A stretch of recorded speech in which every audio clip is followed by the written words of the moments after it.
What is going on, fam? Welcome back to my channel, RedLineMods. Thanks for tuning back in. We're headed to my buddy's house right now. He's got that nice 2-car garage, so he's got plenty of space there to work with. We're about to have some crazy storm over here with the rain and everything, so I'm headed to his house real quick and adjust the BC Racing coilovers, and we're gonna obviously make a video for you guys as usual, how to properly adjust your coilovers, because there's not a single video on YouTube how to actually adjust it on the car, like what needs to be adjusted, what can be adjusted. But this is mainly for tension, of course. This will give you an idea on how to do it for your own car, of course.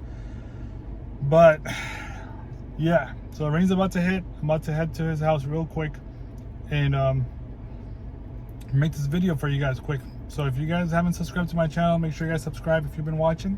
If you got to make a free account, do so and subscribe so I know you're watching. And that's it. So stay tuned, and I'm about to go and adjust this baby and bring her lower. What is going on, beautiful people? Check this out. So whenever you install your BC Racing coilovers, this is how much gap you're gonna have. A little bit higher than this.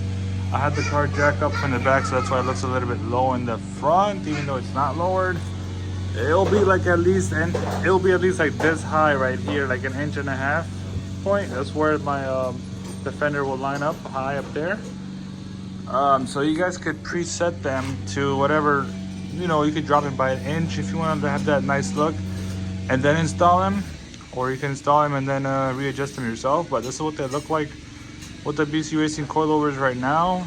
We're about to be adjusting them and show you the proper way of adjusting the BC Racing coilovers, because there's not a single video on how it's properly done. Literally, there's not a single video. So we're gonna be doing this right now, and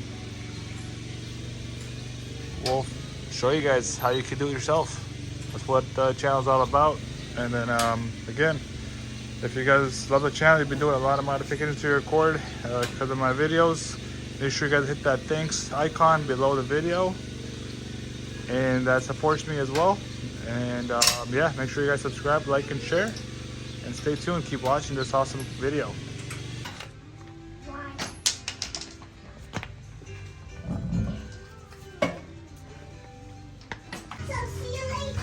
So one tip I'm going to give you guys is use a brake clean right here before you adjust. Like for instance, you know, before we kind of loosen up from here, we clean the area up so this way it can easily go up.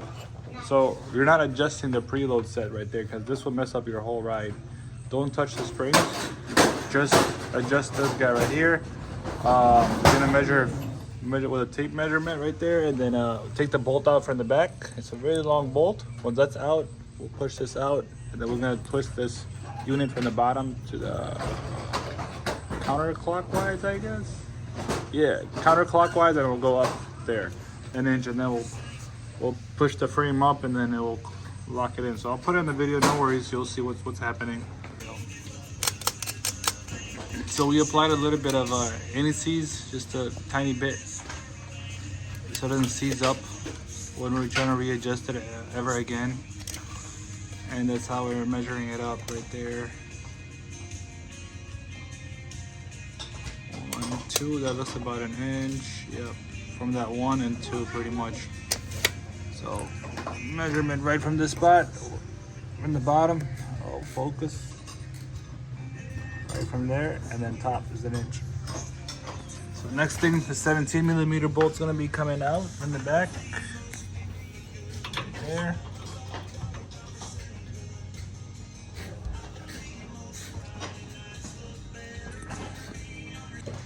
So it's gonna be hard to remove that bolt right here because it's a long bolt, and it might run into the spring right here. So just grab a jack and move this frame up from the bottom.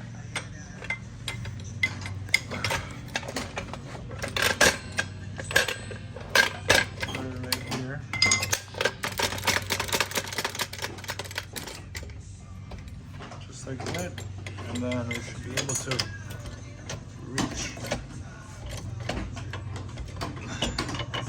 There you go. This is how long that bolt is right there. Look at this thing.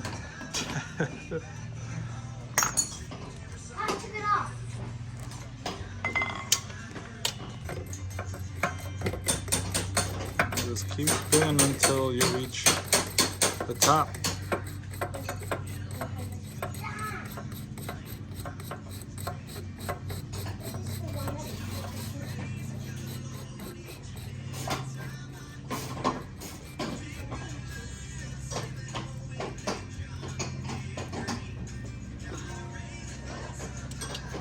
And then the bolts gotta match, so just use the jack to go higher.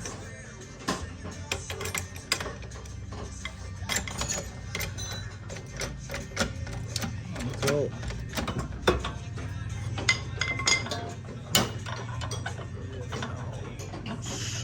hold on, this thing. Oh damn! Yeah, it's that way. Never mind.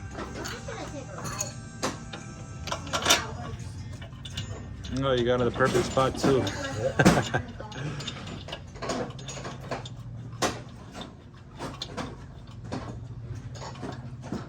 Once that bolt is tight, then you can go ahead and tighten that guy up there.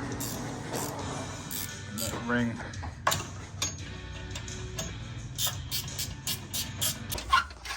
Alright, to loosen that up, the top ring has to turn the top ring counterclockwise and then measure it by, we dropped about an inch, right? Yeah. So we measure it by an inch and then we're going to move the bottom one.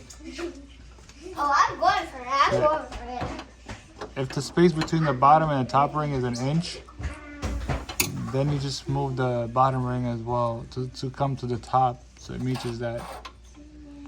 It reaches that spot right there against each other.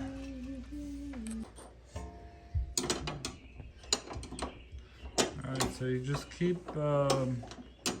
spinning the bottom ring counterclockwise as well until you feel like there's a play in the springs, like wiggling a little bit. All you have to do is push it back down, which is going to be clockwise to make it you know, tightened up properly so it doesn't have that play room or wiggling room around it. And then you would lock that up with the top ring, then that should do it. This will help drop it as well. All right, they're being dropped. Oh man, let's hope they're not fully slammed.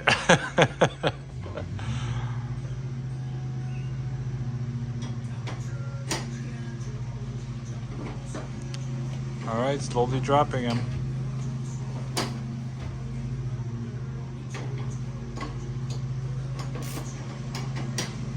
And then again, the dampers are, I forgot to mention, the dampers are right there as well.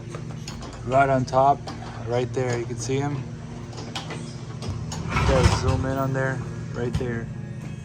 So, you got soft and hard.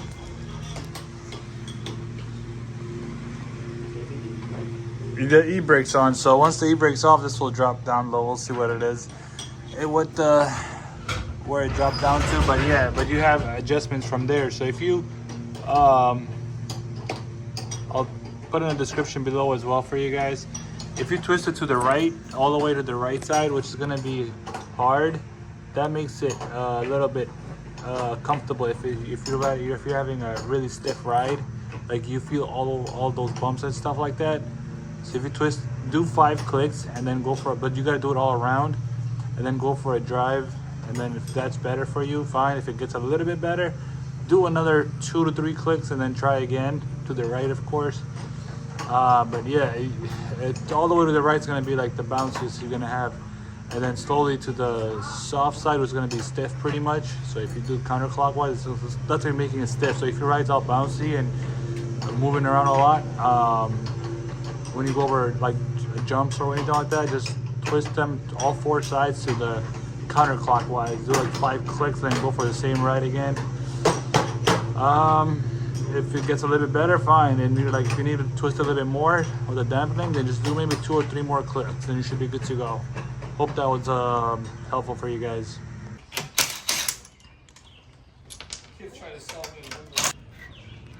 All right, so loosen up the locking collars, the bottom first. This is for the front suspension. And then if you're about to do like an inch or half an inch, just keep loosening it all the way until you reach that desired measurement you want it to drop it by. I hope I'm going in. So we use the measurement tape. It's half an inch right there. And then you twist it clockwise. The top ring right there, top collar, and it should go in. So the amount you adjust right now is what you're gonna go in? Yeah. The whole assembly like goes in. Does it look like it's going down? I can't tell. Yeah, it does. Yeah, it is. I'm watching it too here, see if it's going down or not. What are you doing? So it's turning it clockwise. And once you hit the bottom, the collar, just make the collar, the bottom black collar tight. So you can see, measured it right there at half an inch, and then just turn this top collar clockwise until this locking collar touches the bottom right here, and then we'll just lock this up. We'll see what it looks like after it's done. So make sure before you jack it up, make sure to loosen up the lug nuts and have your e-brakes on for extra safety. Use a jack, extra jack if you have, and then don't use small jacks. Always use a big one, 3-ton. I always use a 3-ton, and then we got one in the back as well because it's gonna be lowered here, so this way it doesn't hit the side skirts right there. Since this isn't a long reach, low profile one, but if it was a long reach, low profile, it would be good. We wouldn't need that in the back, but we're good. And then jack it up, and then you would you would just jack it up and remove the wheels. All right, so I finally lowered it, and we closed the gap completely because that's pretty much how low it's gonna go unless I change the height of my tires, which should have been, these are 19 by 9.5 by the way. Flushes with the fender is really nice, so flushes in right there from the side angle. Yeah, so as you can see, where is that? Looking for it. 235 by 40. So that's the height of my tire here, and that's the width, I believe, and this is the height of the tire. So if I change this to 235 by 35, then I will have like a smaller, like this line would be like down, like literally like down here, and then I can lower the car even more because the line would be here, the tires would come up to there, and then I could lower it more. But now, like this is tires right here in the back, like that's why they don't want to lower it more, especially this being the front, because tires come outwards when you're turning left and right, and especially if you go over a big pothole or like one of those crazy jumps ahead, you go over fast over it, and then the fender would hit the tires if you make this thing like super low up to there, versus if you drop it by another half an inch, then you're risking that, because if you hit that bump or whatever and the tires are outwards, you're turning somewhere, you go over it, that's gonna hit your fenders, and that's gonna make a dent there, a nice little dent, and you don't want that. So that's why I went this low. And the backside, this backside, I did go a little bit lower because the backside obviously stays just like that, and then it looks really nice right now. Let me show you side angle real quick. Look at that. See that? The camber is a little bit cambered in, and the front's flushed in with the fenders. Let me show you guys real quick.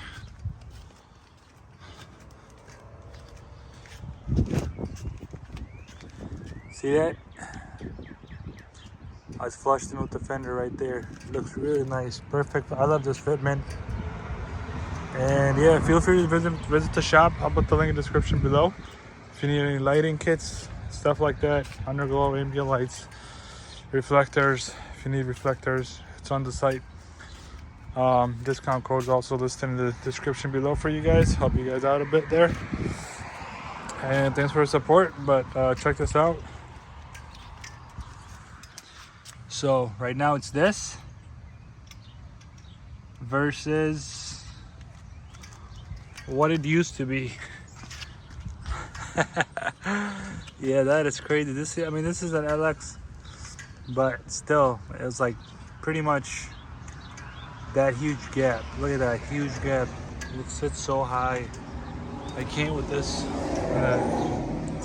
That's a huge gap right there versus this right here. A lot better, right? Huge gap closed right there. So that's how it is. And if you're doing the BC Racing coilovers, make sure you change the dampers all the way to the hard, and then when you go all the way to the hard and it can't click anymore, make sure you do 10 clicks to the left, counterclockwise, 10 clicks to the left from all the way hard to 10 clicks. That will make the ride comfortable in the back. And for the front, make sure you guys do 2 clicks or even 3 clicks or even 4 clicks, whatever's comfortable. Start off from 5 clicks. So go all the way to the hard side, and which is clockwise, all the way to the hard side, and then turn it counterclockwise 5 clicks. Go for a drive, give it a day or two, and if you think it's still stiff, and then just to make it comfortable, just do 2 clicks to the hard side. That means you'll be 3 clicks only from the hard to the soft side. So go all the way to the hard again, and then do 3 clicks to the soft side, and try to drive again. If it's comfortable or not, that should be the sweet spot in the front, all right? Because the front's heavy already, since the engine's in the front and everything, transmission there. That's why we're doing less clicks on that. But yeah, so that does it. So peace out until next time. Hopefully that video was helpful, and make sure you guys subscribe, like, share. Don't forget to comment below and share this video with your buddies who may need help with adjusting their BC Racing coilovers themselves, and share it in the group, Facebook groups, IG groups, whatever. So you gotta spread the video, spread the channel. Appreciate that, and peace out till next time, fam. See ya.